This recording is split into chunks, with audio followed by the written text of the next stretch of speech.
Et voilà, donc je relance. Et là, on va parler de... On va parler de quoi? C'est une excellente question, ça. On va parler de quoi? Ah, je peux vous parler déjà d'une commande qui permet de connaître les commandes. En fait, quand vous allez vers le haut et vers le bas, vous pouvez récupérer les commandes que vous avez tapées auparavant. Mais imaginons que vous recherchez une commande, mais que vous l'avez tapée il y a, je sais pas, 3 jours avant ou quelque chose comme ça, et vous n'allez pas remonter comme ça un par un jusqu'à essayer de trouver la commande que vous voulez trouver. Alors, pour faire ça, il y a une commande qui s'appelle History. History, en fait, vous liste tout simplement toutes les commandes que vous avez tapées. Ici, vous voyez une foule de trucs. Euh, donc, vous pouvez récupérer les commandes que vous avez tapées. Ok?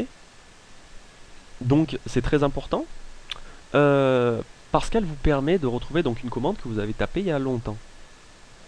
Et ça peut être une commande très compliquée, donc que vous aimeriez pouvoir récupérer, pas avoir besoin de tout retaper. Donc, elle est pratique à utiliser. Normalement, ça va être quelque chose d'instinctif, je dirais. Mais ici, je vais vous donc montrer comment moi je l'utilise le plus souvent, c'est avec la commande grep, avec un pipe grep. C'est-à-dire ici, si vous êtes à la recherche de la dernière commande, Perl ou quel que soit le truc que vous cherchez, ici je vais utiliser avec ls. Voilà, ici vous voyez qu'il me liste le dernier ls que j'ai fait. Bon, c'est idiot, puisque la plupart c'est des sudo ls-l et qui sont pas un grand intérêt. Et même des commandes foireuses, ici vous voyez. Bref, en tout cas, euh, voilà. Donc vous pouvez utiliser la commande history pour retrouver les commandes que vous avez tapées auparavant. Et, euh, et voilà, donc ça peut toujours être très très intéressant, quoi. Euh, Autre chose, euh, donc là je suis dans slash home parfait. Donc je fais un ls-l et donc attends, je vais me déplacer dans le client. Hmm. Et ici je vais mettre, laissez-moi juste le temps de créer quelque chose. Ouf, je sais pas quoi mettre.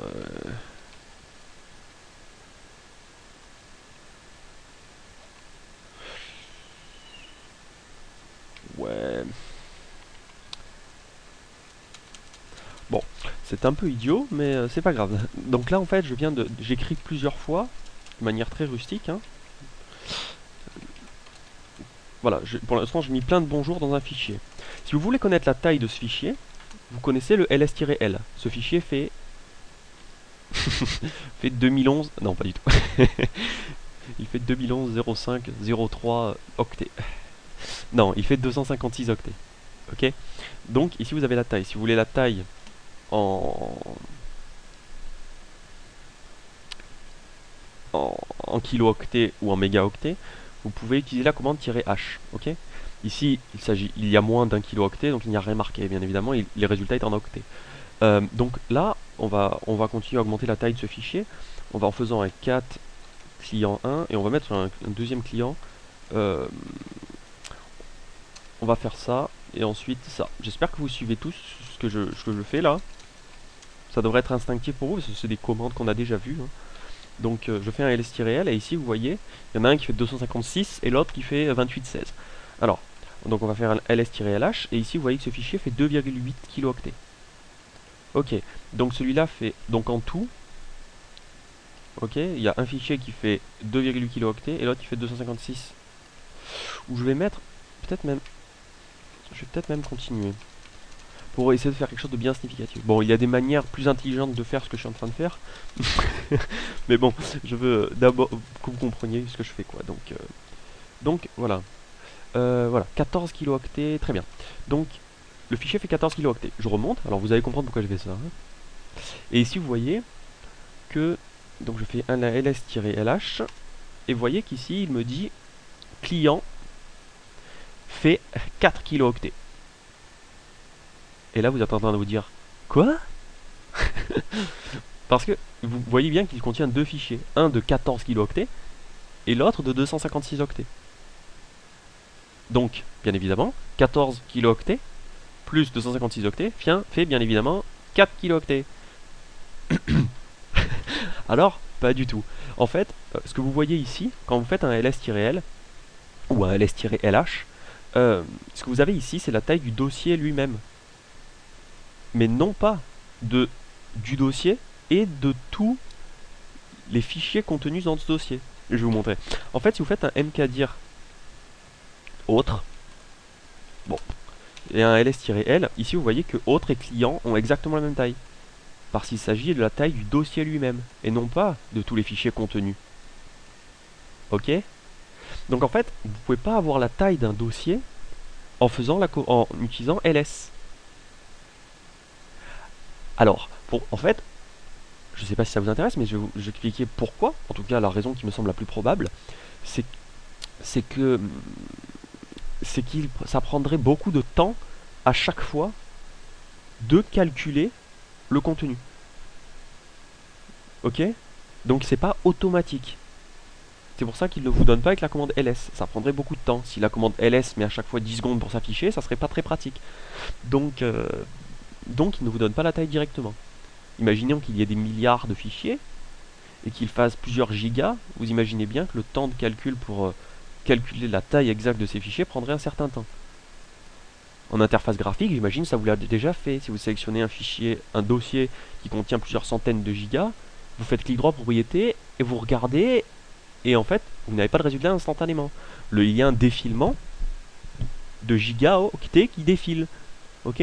C'est pas instantané donc. Donc bon bref, c'est pour ça que la commande ls ne l'affiche pas par défaut. Donc là, c'est ce qu'on va vouloir faire, c'est donner la taille du fichier. Donc pour donner la taille du dossier, pardon. Donc pour donner la taille des fichiers, vous pouvez utiliser ls-l. Mais pour donner la taille des dossiers, vous devez utiliser une autre commande qui s'appelle du. Alors c'est du pour disk usage. En fait, c'est usage de disque. Donc la commande du vous donne justement, ici on va faire avec un H, voilà. Le H, je vous rappelle, c'est pour human readable, c'est lisible par un être humain. Il vous met un truc plus propre tout simplement. Il vous met des kilooctets, des mégaoctets, voilà, des gigaoctets, suivant ce que vous intéresse. Et ici, vous voyez qu'avec un DUH, vous avez bien 24 kilooctets. Ok? Donc, ici, vous avez donc la taille de ce dossier et de tous les fichiers contenus dans ce dossier. Ok, donc voilà la méthode pour récupérer la totalité, quoi. Disons la somme de tous les fichiers contenus dans ce dossier, ainsi que les dossiers. Et s'il y avait des dossiers, ça prendrait tout en cause. Enfin, c'est un peu comme un clic droit propriété, si vous voulez. Vous avez sûrement déjà fait, j'imagine. Donc voilà. Vous pouvez utiliser la commande du en général avec la commande sh et le nom de là où vous voulez, de ce que vous voulez, tout simplement. Laissez-moi nettoyer. Voilà. En général, c'est utilisé de cette manière. Alors le s, c'est le s de somme, en fait. Donc en fait, il vous donne pas, vous voyez que enfin, il vous donne pas les détails. D'accord? Il vous donnera juste le résultat final. Ici, je veux un DUSH de client. Il dira, oh, ok, client 24 kg. Octet, ok. Donc, kilo-octet, ok. Kilo-octet, ok. Ok, donc voilà. DU-SH, très important. Très important. Alors, de quoi je pourrais parler? Je vais vous parler peut-être des symboles spéciaux. Alors, je sais plus trop desquels j'ai parlé et desquels je n'ai pas parlé. Alors, attendez, laissez-moi faire quelque chose. Ici, je vais créer un fichier qui s'appelle test.c, un fichier qui s'appelle test2.c et un fichier qui s'appelle test3.c. Voilà, imaginons que ces trois, donc les extensions .c sont la plupart du temps utilisées pour des programmes en C. Enfin, le code source des programmes en C. Bon, quoi qu'il en soit. Ce que vous pouvez faire, si vous parlez des symboles spéciaux, donc je vais vous en parler de un, déjà, je suis sûr, je vous en ai pas parlé, c'est l'étoile. Étoile. Alors, c'est un symbole très important et très utilisé. En fait, ce qu'il représente, c'est quelque chose qu'il représente. C'est en fait n'importe quelle suite de caractères ou de chiffres alphanumériques. Ok, donc vous avez rien compris. Parfait. Donc, ce que je veux dire, c'est que je vais vous montrer par l'exemple. Donc, ls étoile.c.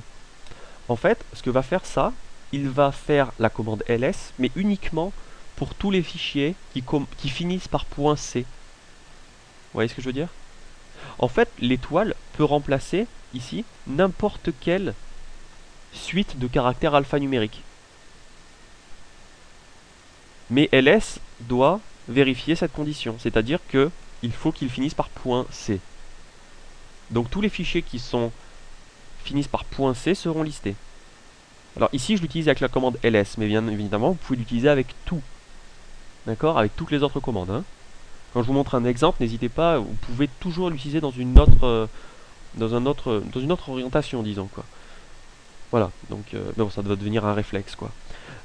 Donc ici je vais reprendre la colonne du dessus et je vais faire tout simplement ls-l. Voilà. Et ici vous voyez très bien qu'il liste uniquement les fichiers .c. Alors vous pouvez utiliser un autre, que ici je vais montrer, c'est le point d'exclamation. Le point d'exclamation, ici, qu'est-ce qu'il fait? Il remplace un seul caractère. D'accord? Alors que l'étoile en remplace plein. Ok? Donc voilà. Deux caractères très importants à retenir, étoile et le point d'interrogation. J'ai pas dit le point d'exclamation? Non. Bon bref, en tout cas vous m'avez vu, le point d'interrogation. Donc le point d'interrogation remplace un caractère alphanumérique et l'étoile remplace au n'importe quel nombre. Ok. Mais ici, ok, non, bon, je vais pas partir dans les détails, mais voilà, donc deux trucs très importants à connaître, surtout l'étoile. L'étoile, c'est utilisé très souvent. En fait, si vous faites un ls étoile, il s'agit tout simplement de lister tout.